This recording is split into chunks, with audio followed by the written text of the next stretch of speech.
हम हैं PSSM पत्री जी के संग, हम हैं PSSM सांसों के संग।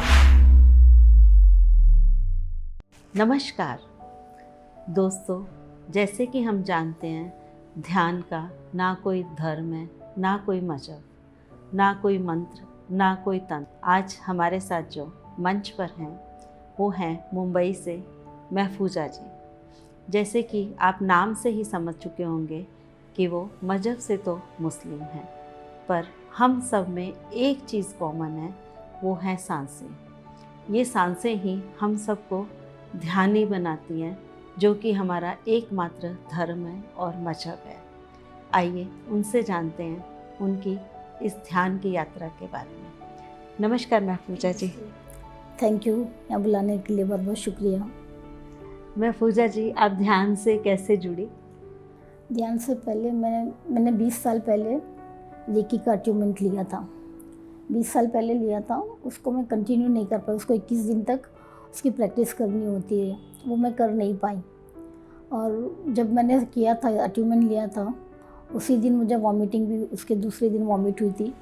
तो तब मुझे ऐसा लगा था कि भाई मैं जल्दी उठ गई, इसलिए मुझे एग्जेशन हुआ, इसलिए मुझे वॉमिट हो गई। लेकिन आज समझ में आता है कि उसी टाइम मेरा डिटॉक्सिफिकेशन हुआ था और समझ नहीं पाए थे। जो मुझे ले गए थे वो भी मेरी तरह नए नए थे, उनको भी इतना समझ नहीं आ रही थी। जब मैंने 4-5 दिन तो प्रैक्टिस की थी, उसी प्रैक्टिस में मुझे वॉलेट कलर और ब्लू कलर दिखाई देने लगे थे।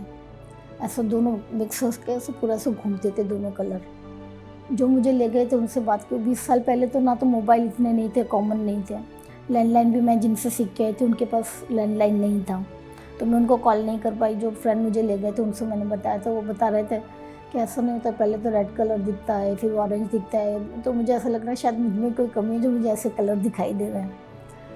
तो जब भी आँख बंद करती मैं, तो मेरे सामने वो कलर्स आते थे। लेकिन फिर प्रैक्टिस छूटती गई, धीरे धीरे वो चीज़ें भी ख़त्म होने लग गई, दुनियादारी में लग गए। कभी ऐसा कुछ होता, 2-4 दिन प्रैक्टिस होती, वापस छूट जाता, कंटिन्यू कर नहीं पाई। ऐसे करते करते 18 साल निकल गए। फिर मुझे कुछ इश्यूज़ होने लगे, फिज़िकल इश्यूज़ होने लगे। मेडिसिन खानी पड़ती थी जो कि बहुत भारी पड़ती थी। तो एक दिन मैं और मेरे हस्बैंड बात कर रहे थे, तो मैंने उनसे कहा कि सर ऐसा है कि रेकी करो तो उसमें कॉस्मिक एनर्जी बोलते हो, उसे कॉस्मिक एनर्जी से आप अपने आप को हील कर सकते हो। तो बोले अगर तुमने सीखा है और तुम जानते हो तो क्यों नहीं करती हो? मैं करूँ तो कैसे करूँ? अपने आसपास तो ऐसा कोई नहीं है मैं जिससे पूछ सकूँ। जिनसे मैंने सीखा था उनका तो मुझे एड्रेस भी याद नहीं है कि मैं दोबारा उनके पास जाऊँ। तो बोले देखो, देखने से तो सब कुछ मिलता है। बोलते गूगल में सब कुछ मिल जाता है, गूगल में ट्राई करो। गूगल ने सहायता की? हाँ, गूगल से मैंने सीखा, रेकी के बारे में देखा। फिर मैं यूट्यूब में, उस टाइम पे यूट्यूब का इतना मुझे मालूम नहीं था। ऐसे सुनते रहते थे, बात करते यूट्यूब में मिलता है फलाना है। तो मैंने ठीक है यूट्यूब से, और मैं सर्च करके मैंने उसके जो 24 पॉइंट के 3-3 मिनट के वीडियोस थे उस पर मैंने जाके प्रैक्टिस की। 21 दिन कंप्लीट किए तो थोड़ा अच्छा लगने लगा। फिर उसमें ध्यान के बारे में भी था कि अब ध्यान करो, मेडिटेशन करो। अभी ये मेडिटेशन कैसे करना है वो समझ में नहीं आ रहा था। पहले आंख बंद करके बैठ जाओ, सोचना नहीं है, तो जैसा ही आंख बंद करो तो ज़्यादा थॉट्स आते थे। अब क्या करूँ, कुछ समझ में नहीं आ रहा था। ऐसे चलते चलते मेरी रात को अक्सर 3:30 बजे 3 बजे नींद खुल जाती है, और किसी भी कीमत पर फिर मुझे नींद नहीं आती थी। अब मैं क्या करूँ, 3:30 बजे उठ के, सब घर वाले भी सो रहे हैं, मैं क्या करूँ? ऐसे इधर उधर होती रहती थी। वैसे यूट्यूब पे सर्च करते करते वो हेडलाइन थी कि क्या आपकी रात को 3:30 बजे नींद खुलती है? मुझे अच्छा, ये तो मेरे लिए ही है। उस वीडियो को मैंने देखा तो उस पर ये बताया गया कि जिन लोगों का आध्यात्मिक में आगे जाना है तो उन लोगों को ये नींद खुलती है, वो ब्रह्म मुहूर्त कहलाता है। उस टाइम पे अगर आप मेडिटेशन वगैरह करो तो उसका काफ़ी आपको बेनिफिट मिलता है। तो जैसा मैं बताया, अभी ये मेडिटेशन तो मुझे सही ढंग का कोई मिला नहीं था, तो मैंने रेकी करना शुरू किया रात को उठ के। 3-3:30 बजे रेकी करती, फिर जो भी मेडिटेशन मुझे यूट्यूब से जिसका भी मिलता, कभी इसका किया कभी उसका किया। ऐसे करते करते एक दिन मैं यूट्यूब पे कुछ स्क्रॉल कर रही थी तो आत्मा की यात्रा प्रोग्राम आ रहा था, तो उस पर क्लिक हो गया। तो उस पर किसी का आ रहा था, इंटरव्यू आ रहा था, वो मैंने देखा। तो नियर डेथ एक्सपीरियंस बता रहे थे वो, और उन्होंने अपने एक्सपीरियंस में पत्री सर के नाम लिए 2-3 बार के पत्री सर बहुत अच्छा मेडिटेशन करवाते, ये है वो है। तो बैक टू बैक उसके बाद दूसरा एक और आया, तो वो भी मैंने देखा, उसमें भी पत्री सर का नाम लिया। बोले पत्री सर कौन है, इनका मेडिटेशन देखना चाहिए, मैं मेडिटेशन ढूंढ ही रही हूँ, तो मुझे कोई शायद यहाँ से मुझे मिल जाए। तो मैंने पत्री सर का नाम टाइप किया तो पीएमसी के काफ़ी सारे वीडियोस आए मेडिटेशन के। तो मैंने पत्री सर को फॉलो करना शुरू किया, उनके 40 दिन का जो योगी भव है उसमें मैंने शुरू किया 1-1 घंटा करने के लिए। और उसी बीच दीप्ति मैम का JTPT आया 12, वो मैंने किया। तो पहले वो तो 21 दिन का ही आता था शायद, लेकिन जैसे मैंने 12 स्टार्ट किया तो उसमें पहले 7 दिन बढ़े, उसके बाद और 7 दिन बढ़े, ऐसे 35 डेज़ हो गए। तो दीप्ति मैम ने बोला अभी 5 दिन ही रह जाते, जिन लोग को 40 दिन का करना है तो 1-1 घंटा और हम लोग सिर्फ म्यूज़िक दिया करेंगे, तो जिनका है 40 दिन का वो कंप्लीट हो जाएगा। तो कभी मुझे लगता है शायद ये मेरे लिए ही हुआ था। इस तरह से मेरे 40 डेज़ कंप्लीट हुए हैं। तो महफूजा जी, जब आपकी ध्यान से पहली बार ऐसा मुलाकात हुई तो आपके कोई एक्सपीरियंस या कुछ ऐसा खुशी आई अंदर से? हाँ, काफ़ी मुझे अच्छा लग रहा था, बहुत पॉजिटिव हो गई थी और जो खुशी अंदर से आती है वो आने लगी थी। घर में भी काफ़ी मेरे नेचर में, मेरे फैमिली वाले भी मेरे नेचर में जो चेंज आए उसको नोटिस कर रहे थे। ये करते करते जैसे JTPT ख़त्म हुआ तो उसके बाद सेट विजडम आया, तो मैंने सेट विजडम के लिए फॉर्म भरा। तो मुझे जब वहाँ से कॉल आई और उन्होंने पूछा कि भाई आप नॉनवेज लेते हो, तो मैंने बोला हाँ। उसको मैंने कम तो कर दिया था लेकिन मेरा बंद नहीं हुआ था, तो मुझे डिस्क्वालीफाई कर दिया गया। तो मुझे बहुत बुरा लगा कि भाई ये नॉनवेज के लिए मैं डिस्क्वालीफाई हो गई। सेट विजडम मैं कर लेती, पता नहीं उस टाइम तो इतना मुझे नॉलेज नहीं था क्या है, लेकिन मुझे ऐसा लगता था कि ये करती तो शायद मुझे बहुत अच्छा इसका एक्सपीरियंस रहता। फिर उसके बाद मैंने बोला चलो इनर जर्नी आने वाला था कुछ टाइम के बाद, मतलब इनर जर्नी में भी होना हो इसका नॉनवेज का होना ही चाहिए, तो अच्छा है कि मैं नॉनवेज छोड़ ही दूँ।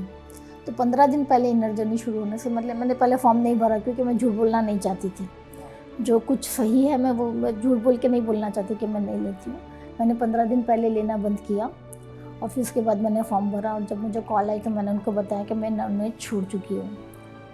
तो घर में बात होती थी, हस्बैंड से बात हुई कि भाई मैं ऐसे नॉनवेज छोड़ी, तो पहले तो बोले पागल हो गई है क्या, ऐसा कैसे चलेगा। नहीं, आप लोगों को थोड़ी मैं मना कर रही हूँ, आप लोग अपने हिसाब से कहो, मैं नहीं लूँगी। तो बोले ठीक है, कब तक नहीं लूँगी। बोले देखो 45 डेज़ का कोर्स रहता है, 15 दिन पहले मैंने छोड़ा है। तो बोले 2 महीने के बाद तो ले सकोगी। बोले पता नहीं शायद ले लूँ। नहीं, मैंने भी कोई यस भी नहीं बोला था, नो भी नहीं बोला था। भी नहीं, भी खुद को जब तक एक्सपेरिमेंट हाँ। नहीं करेंगे कैसे पता। ठीक है। और इस तरह से मेरा फर्स्ट जो हुआ इनर जर्नी का हुआ। और इनर जर्नी का ख़त्म होने के बाद में जब एक बार हस्बैंड बोलने लगे, बोले नहीं मेरा मन नहीं है, मैं नहीं खाती हूँ, तो उन्होंने ज़्यादा फोर्स भी नहीं किया। लेकिन उन्हीं दिनों थोड़े 8-15 दिन के बाद मेरे सिस्टर और मेरे ब्रदर वगैरह आए थे, तो घर में नॉनवेज बना था। हालांकि मैंने मन से नहीं, उनके बोलने पर एक थोड़ा सा एक निवाला मैंने खा लिया। तो मैंने खा तो लिया, लेकिन मुझे ऐसा लग रहा था जैसे मेरे पेट में ना जंग चल रही है, अंदर ऐसा हो रहा था स्टमक में मेरे पूरे। और फिर अचानक खांसी, बिल्कुल मैं अच्छे से बात कर रही थी और वैसी खांसी वो कभी भी मुझे नहीं आती है। और वो एक ऐसी खांसी थी कि वो वॉमिट पे ही मेरी बंद हुई। मैंने जाके वॉमिट की, टॉयलेट में जाके पूरा मेरे पेट में जितना भी था एक कण निकल गया। और उसके बाद बिल्कुल मुझे शांति हो गई, क्योंकि पहले खांसी का मुझे थोड़ा प्रॉब्लम तो है ही। जब खांसी चलती और वॉमिट होती तो जो मुझे पेन होता था, जो मुझे अनइजीनेस फील होती थी, उसके बाद में 1-2 घंटे में ऐसे ही लेट जाती थी। उस दिन ऐसा नहीं हुआ। तो मैं अपने आप समझ रही थी कि जो नॉनवेज गया है उसकी वजह से मुझे ये वॉमिट हुई है। और जैसे मेरा पेट साफ़ हो गया तो मेरी तबीयत भी साफ़ हो गई, यानी मुझे कोई तकलीफ़ नहीं हुई। ओके, फिर उस दिन के बाद से आपने कभी नहीं खाया। Very good. मतलब एक यूनिवर्स चाह रहा था कि आप इस रास्ते पे आगे बढ़ो और आपको हर समय इंडिकेशंस मिल रहे थे और सहायता मिल रही थी। महफूजा जी, जैसे जैसे हम ध्यान से जुड़ते हैं, हम प्रकृति से जुड़ते जाते हैं। सूर्य है, धरती है, सब अपने लगने लगते हैं। आपको कभी कुछ ऐसा एक्सपीरियंस आया? जी, मैंने क्रिस्टल बल गेजिंग का कोर्स किया था, उसमें त्राटक भी सिखाया जाता है। तो कुछ त्राटक थे और लास्ट त्राटक था उसमें सूर्य त्राटक। तो मैंने जो स्टार्टिंग में 2-3 जो थे वो तो मैंने किए, फिर वो छूट गए। और मैंने सूर्य त्राटक का मेरा मन करता था, लेकिन वो बोलती थी सूर्य त्राटक आपको सबसे लास्ट में करना है। तो मैं बोली चलो जो लास्ट में करना है तो मैं एकदम से उसको नहीं कर सकती हूँ। लेकिन एक दिन इत्तेफाक ऐसा हुआ कि हम लोग एयरपोर्ट गए थे और वहाँ से जब रिटर्न हो रहे थे तो मॉर्निंग टाइम था, सूर्योदय का टाइम था। तो मैं गाड़ी में आगे बैठी हुई थी तो जैसे ही गाड़ी में बैठी तो सामने सूरज आया। हम लोग की आदत रहती है सूरज दिखते हैं ऐसे हो जाता है, ऐसा करने लगी। पता नहीं फिर मुझे क्या, एक काम करूँ, मॉर्निंग का है तो मैं सूरज के सामने देखती हूँ, मैं त्राटक करती हूँ। तो मैं देखने लगी, विदिन 10 सेकेंड मुझे बिल्कुल फिर अच्छे से सूरज दिखने लगा और मैंने काफ़ी देर तक उसके साथ त्राटक किया। और जैसे ही मैंने आँख बंद करी, मुझे इतने ब्यूटीफुल कलर्स मुझे दिखाई दिए हैं और वो ऐसा बस वही बहुत अच्छा लग रहा था। सारे कलर्स मैंने देखे और ऐसे कलर्स जो मैंने अपनी दुनिया में नहीं देखे हैं, वाह, लेकिन वो त्राटक करने के बाद में मुझे कलर्स दिखाई दिए। और फिर वो जो एक और गोल्डन कलर का एक गोला, वो तो मुझे काफ़ी देर तक दिखाई दिया। कहीं भी अगर वाइट दीवार की तरफ देख रही हूँ तो मुझे वो येलो कलर का, गोल्डन कलर का एक गोला दिखाई दे रहा है। किसी के सामने देख रही हूँ तो काफ़ी देर तक 2-3 घंटे तक दिखाई दिया। कहीं पे और भी आप देख रहे कहीं हो, भी घर पे देखो, भी हर देख हर रहे हो, जगह कहीं पे कहीं भी भी मैं तो। देख रही हूँ तो मुझे वो दिखता था। और अक्सर सूर्य त्राटक मेरा हो ही जाता है। मैं कभी ऐसा सोचती भी नहीं कि मुझे करना है और अचानक सूरज आ जाता है सामने और वो ऐसा, मुझे ऐसा लगता है जैसे मुझे बुला रहे हों कि देखो आओ मेरी तरफ देखो। और अक्सर मेरा सूर्य त्राटक हो जाता है। और जैसे ही मैं उसको त्राटक करती हूँ मुझे ऐसा लगता है कि सूरज मेरे सामने ठंडा हो गया। ये बात मैंने एक बार अपने हस्बैंड को भी बोली। ऐसे कुछ चर्चा चल रही थी तो मैं बोले देखो, दिल से अगर हम किसी को भी सामने देखते हैं और उसको बात करते हैं तो सामने वाला कितना भी गर्म क्यों ना हो ठंडा हो जाता है। बोले क्या डायलॉग बोल रही है? मैंने हाँ देखो मैं सूर्य त्राटक करती हूँ, वो देखते हैं अक्सर मुझे। तो बोले तेरी आँख में ऐसा नहीं होता? बोले मुझे नहीं होता है, मुझे ऐसा लगता है जैसे मैं सूरज के सामने देखने लगती हूँ तो विदिन 20 सेकेंड या 15 सेकेंड वो ठंडा हो जाता है और वो रियल में हो जाता है। मुझे कैसा दिखता है पता है? जैसे पूनम का चांद कैसा रहता है, शीतल। शीतल मुझे वैसा दिखता है। और चारों तरफ वो बिल्कुल ब्लैक हो जाता है। जो आसमान है, सूरज की रोशनी से तो कितना रहता है आसमान वाइट जैसा, ये बिल्कुल लाइट स्काई ब्लू कलर रहता है, लेकिन वो उस टाइम मुझे डार्क ब्लू कलर दिखाई देता है और वो चांद की तरह दिखाई देता है मुझे सूरज। सूरज और चांद एक में इधर एक में हो जाता है। वाह, वेरी गुड। तो धरती माँ के साथ भी कुछ आपने खास अनुभव किया? जी हाँ, मैं लास्ट ईयर QLU गई थी। तो QLU में हम लोगों को माँ सेवा होती है 2 घंटे की। तो उसमें खेत पे जाके काम करना रहता है और उसके बाद में काम करने के बाद में डेली हम लोगों को मेडिटेशन करवाते हैं। तो जिस दिन मेरा टर्न था वहाँ खेत में जाने का, तो खेत में जाने के बाद में हम लोग ने मेडिटेशन किया। तो मेडिटेशन में धरती माँ पे हाथ रख के मेडिटेशन करना होता है। तो जैसे ही मैंने अपने हाथ रखे तो मुझे ऐसे हार्ट बीट धक धक धक धक ऐसा हाथ में फील हुआ। तो जैसे लॉजिक माइंड रहता है अपना, तो जब मुझे ऐसा लगा कि कोई मेरी वेन दब रही है तो इस वजह से मुझे अपनी ही हार्ट बीट मुझे फील हो रही है। तो मैंने थोड़ा हाथों को हिला के वापस रखा, लेकिन वो कंटिन्यू मुझे वो हार्ट बीट महसूस हुई। फिर तो मैंने पूरा जितनी देर वहाँ मेडिटेशन किया वो कंटिन्यू मैंने वो हार्ट बीट को फील किया। और जो वहाँ हमारे मास्टर थे, मैंने उनको अपना एक्सपीरियंस बताया तो उन्होंने बोला कि बहुत अच्छा एक्सपीरियंस है मैडम, ये धरती माँ की आपने हार्ट बीट को फील किया है आज। तो धरती माँ की भी हार्ट बीट है। तो उसके बाद से मैं बहुत अवेयर हो गई हूँ चलने के टाइम या पैर। वैसे कई बार होता है ना हम लोग कूदते चलने के टाइम में ज़ोर ज़ोर से पैर रखते हैं, पैर मैं बहुत अभी आराम से चलने की कोशिश करती हूँ। अब ये हर्ट ना हो जाए, धरती माँ हर्ट ना हो जाए। एक माँ का एहसास आता है कि माँ के ऊपर हाँ, हम माँ के चल ऊपर रहे हम हैं, चल रहे हैं। कि वो कितनी सहनशील है, हमें अपना पूरा दे रही है कि हम उसके ऊपर जी रहे हैं, चल रहे हैं, तो उसको भी कोई कष्ट ना हो। बहुत सुंदर। महफूजा जी, गुरु का आपके जीवन में क्या महत्व है? गुरु तो देखिए, गुरु तो माँ है और एक पिता, दोनों ही गुरु हैं। वहीं से हम सब सीख के आते हैं। और जैसे पत्री सर ने बताया कि हमारा सबसे बड़ा जो गुरु है वो हमारी सांसें हैं। और जब से ये चीज़ समझ में आई है तो बस उसी गुरु को मैं फॉलो कर रही हूँ। और वो गुरु आपको कहाँ से कहाँ ले आया? कहाँ से कहाँ ले आए। महफूजा जी, जब आपने ध्यान शुरू किया तो आपको अपने फैमिली मेम्बर्स से, किसी से कोई चैलेंजेस मिले? ये चैलेंजेस तो आए काफ़ी। कुछ ऐसा लगता था कि भाई ये क्या नया शुरू किया है तुमने। वैसे बैठ के तो कभी किसी को तो ये लगता कि तुम हिंदू बनती जा रही हो कि दिन पे दिन हिंदुओं की तरह ये करने लगी। यहाँ तक कि मेरी बहन की एक बहू ने तो उसकी सास को बोल भी दिया था कि मासी तो आजकल है ना हिंदू जैसे हो गए, हिंदू की तरह सब करते हैं। तो मेरी बहन ने बोला कि नहीं ऐसा नहीं, मेडिटेशन तो करते हैं अपने यहाँ। जो हम लोग नमाज़ पढ़ते हैं, नमाज भी एक टाइप की मेडिटेशन ही है, उसमें भी नमाज में भी कंसंट्रेट करना ही रहता है। तो बोले ऐसा कुछ नहीं, देखो उनके जो उनका बिहेवियर में काफ़ी पहले से चेंज आया है। उनकी मुझे हेल्थ इश्यूज़ थे, बैक पेन की बहुत प्रॉब्लम थी। मैं नीचे बैठ के ज़्यादा कुछ काम नहीं कर सकती थी, मुझे डॉक्टरों ने टोटली मना किया हुआ था। घर के सारे काम ही डॉक्टर ने तो मुझे मना कर दिया था, लेकिन रेकी के बाद में जब मेडिटेशन में आई तो कुछ और ज़्यादा मुझे बेनिफिट्स हुए। मुझे जो बैक पेन का प्रॉब्लम था वो ख़त्म हो गया। पहले मैं रोटी नहीं बना पाती थी, अब तो मैं रोटी भी बनाती हूँ। कभी नहीं आई मैट तो झाड़ू पोछा भी कर लेती हूँ। ऐसा कुछ कोई इशू नहीं है, सारे काम अब बहुत इजीली कर लेती हूँ।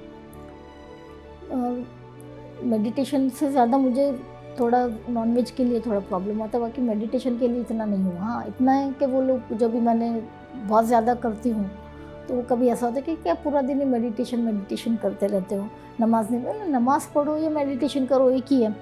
उल्टा नमाज़ पढ़ने में मेरा पहले से काफ़ी कंसंट्रेशन बढ़ा है। पहले जब नमाज़ पढ़ते थे तो इतना कंसंट्रेशन नहीं रहता था नमाज में, अब जब और वो सेटिस्फेक्शन भी नहीं आता था।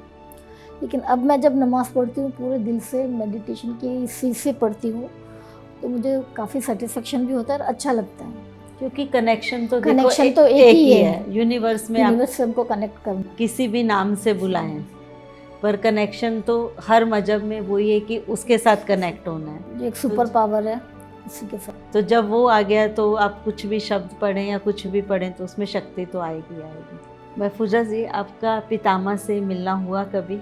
जी, लास्ट ईयर मैं ऋषिकेश गई थी। तो ऋषिकेश में मेरे एक्चुअली उस टाइम तो मैं किसी को इतना जानती नहीं थी, बस मुझे पता चला था, मैं सिर्फ यूट्यूब के माध्यम से मुझे जितना मालूम था या जीटीपीटी के माध्यम से जितना मालूम था बस उतना ही मैं जानती थी, और इसके बारे में भी मुझे पता चला था। तो मैं ऋषिकेश गई। तो ऋषिकेश में मेरा होटल बहुत दूर था, तो पितामह का जो मिलने का टाइम था मुझे उस टाइम तो पता नहीं चला था। ऐसे करके 3 दिन निकल गए, मैं दूर दूर से तो उनको रोज़ दिख रही थी, लेकिन मुझे उनसे मिलना था। तो जब लास्ट डे था तो मैंने किसी ने बताया कि ये रूम में उनका है, तो मैं मिलने गई तो मुझे मना कर दिया गया कि सर की तबीयत ठीक नहीं है, वो आराम कर रहे हैं। अभी मुझे मतलब क्या करूँ, तो मैं तो लॉबी में जाके बैठ गई, कुछ भी आज मुझे सर से मिलना ही है। मैं वहाँ बैठी थी तो कोई एक फैमिली आई, उन लोगों का पहले से सर के साथ में मुलाकात नक्की थी। तो वो लोग बैठे थे, उन लोगों को आके कोई थोड़ी देर बोले आप थोड़ा वेट करिए। उन लोगों ने थोड़ा वेट किया, तब तक हम लोग बातें कर रहे थे। तो जब वो लोग उठ के जाने लगे तो मैं भी उनके पीछे पीछे गई। तो मुझे पहले तो जो थे उन्होंने मना कर दिया वॉलंटियर ने कि नहीं, इन लोगों को बुलाया है, आप मत आइए। वो लोग चले गए। 2-3 मिनट के बाद मैंने देखा दरवाज़ा खुला था, वहाँ कोई वॉलंटियर भी नहीं था। मेरा दिल नहीं मान रहा था, मैं बोले जाके देखती हूँ क्या होगा, जाता ज़्यादा वापस मना कर देंगे तो वापस आके बैठ जाऊँगी, इससे ज़्यादा तो कुछ होगा नहीं। मैं अंदर गई, कोई भी नहीं था अंदर, दरवाजे पे कोई भी नहीं था। अंदर गई, मैंने गुरुजी सर से सेकंड किया, कुछ 5-7 सेकंड के लिए आई कांटेक्ट भी हुआ उनके साथ में। उस टाइम वो बोल नहीं रहे थे, बात नहीं कर रहे थे, लेकिन मैं खड़ी रही 2-3 मिनट तक। फिर उन्होंने हाथ के इशारे से किया और फिर उन लोगों वॉलंटियर्स ने बोला भी अब चाहिए। बस मेरी इतनी मुलाकात हुई। दोनों ही चीज़ें होती हैं मुझे कि कुछ लोग तो ऐसे हैं कि उन सर को मिल ही नहीं पाए, देख भी नहीं पाए, है सेकंड नहीं कर पाए। मैं इतना तो कर पाई। हालांकि मुझे कभी ऐसा था कि मुझे उनसे मिलके बहुत सी बातें करनी थी। जो सब मैंने लोगों से सुना है कि वो काफ़ी अपने मन की बातें जान जाते थे, ये करते थे। वो मैं कभी सोचती थी कि मैं भी जाऊंगी तो वो भी मुझे बुलाएंगे, मेरे से पूछेंगे, मुझे करेंगे। वो इतना नहीं हो पाया, लेकिन फिर भी चलिए ठीक है, दूसरों से तो मैं लकी हूँ कि कम से कम उनसे सेकंड किया और उनको मैंने लाइव देखा। तो क्या एक्सपीरियंस आया जब आप उनसे मिले? उसके बाद कुछ चेंज लगा आपको? चेंज तो ये था कि मुझे लगता है शायद मेरा वहाँ भी डिटॉक्सिफिकेशन हुआ वहाँ पे। वो होने के बाद में, और जो रोज़ आई रही थी मैं, तो मुझे वॉमिटिंग और लूज मोशंस हो रहे थे। तो नॉर्मली देखिए, जब आपको लूज मोशन या वॉमिट होती है तो हमको क्या होता है कि वीकनेस आ जाती है बॉडी में, और मुझे इस कदर हो रहे थे कि मैं आपको क्या बताऊँ। लेकिन मुझे बिल्कुल भी वीकनेस फील नहीं हो रही थी। मैंने कोई मेडिसिन भी नहीं ली इसके लिए बंद होने के लिए। सिर्फ ORS के बॉक्स ले लेती थी, दो बॉक्स, वो भी ज़्यादा नहीं, सिर्फ 2 बॉक्स दिन में। 2 दिन तक तो मैंने इसी पर रही, मुझे कोई कमज़ोरी नहीं आई। मतलब पूरा एक कंप्लीट डिटॉक्सिफिकेशन किया आपने कि अच्छे से हो गया। मैम, PSSM में आके सबको ऐसा लगता है कि उनको अपने जीवन का उद्देश्य मिला है। आपको कुछ ऐसा उद्देश्य समझ आया? जी हाँ, मुझे लगता है कि लोगों को ध्यान सिखाना चाहिए। और वो मैं कर रही हूँ, क्योंकि पहले मैं कुछ भी करती थी ऐसा सेटिस्फेक्शन नहीं था, किसी को कुछ बता रही हूँ, सीख रही हूँ, कुछ बातें कर रहे हैं, आपस में शेयर कर रहे हैं, तो सेटिस्फेक्शन नहीं आता था। अक्सर मेरे को ये लगता था मैं किसी चीज़ के लिए पैदा हुई हूँ, अगर अल्लाह ताला ने मुझे पैदा किया है तो किसी मकसद से पैदा किया है। और ये बात मैं अक्सर अपनी भाभी से बोलती भी रहती थी, तो वो हंसते थे मुझ पे कि अभी क्या किस लिए पैदा किया, जैसे सब इंसान को पैदा किया आपको भी पैदा किया, लेकिन मुझे किसी ख़ास मकसद के लिए पैदा किया, वो फीलिंग मुझे आती थी। और जब से मैं ध्यान सिखाने लगी हूँ या ध्यान के बारे में बात करती हूँ, मुझे अंदर से तसल्ली होती है, एक सेटिस्फेक्शन मिलता है इससे, कि समझ में आ गया कि बस मेरा इसीलिए मैं आई हूँ, इसीलिए पैदा हुई हूँ कि लोगों को मैं मेडिटेशन सिखाऊं। पितामा के लिए कुछ भाव प्रकट करेंगे आप? क्या अभी सूरज को क्या दिया दिखाऊं मैं, क्या बताऊं मैं, बहुत मैंने बताना बहुत तमन्ना रह गई मुझे तो उनसे मिलने की, बातें करने की, करने की। जितने भी उनके वीडियोस देखी हूँ, लोगों के एक्सपीरियंस सुनती हूँ, तो मुझे काफ़ी अच्छा लगता है। ऐसा लगता है कि गुरु हो तो वही, यानी एक सच्चे गुरु हैं वो। और जो जितनी भी सच्चे गुरु की पहचान है मेरे हिसाब से वो है कि जो तो सिंपलिसिटी थी उनके, सिंपलनेस थी उनके नेचर में, और जैसा कभी उन्होंने अपने आप को तो गुरु माना ही नहीं है। बिल्कुल, वो तो हमको अपना दोस्त ही बताते हैं, आप मेरे दोस्त और फ्रेंड हो। तो एक अच्छे दोस्त और एक अच्छे फ्रेंड है मेरे वो, चाहे वो फिजिकल बॉडी में नहीं है आज, लेकिन मैं उनको फील करती हूँ अक्सर। बहुत सुंदर। महफूजा जी, इसके साथ ही हम आपसे विदा लेंगे। थैंक यू, आपका बहुत बहुत धन्यवाद। आपका भी धन्यवाद, बुलाने के लिए बहुत बहुत शुक्रिया। दोस्तों, इसके साथ ही मैं आप सबसे भी आज्ञा लेती हूँ। फिर मिलेंगे एक नए एपिसोड में एक नए मास्टर के साथ। तब तक बने रहिए PMC हिंदी के साथ। नमस्कार। हम हैं PSSM पत्री जी के संग, हम हैं PSSM सांसों के संग।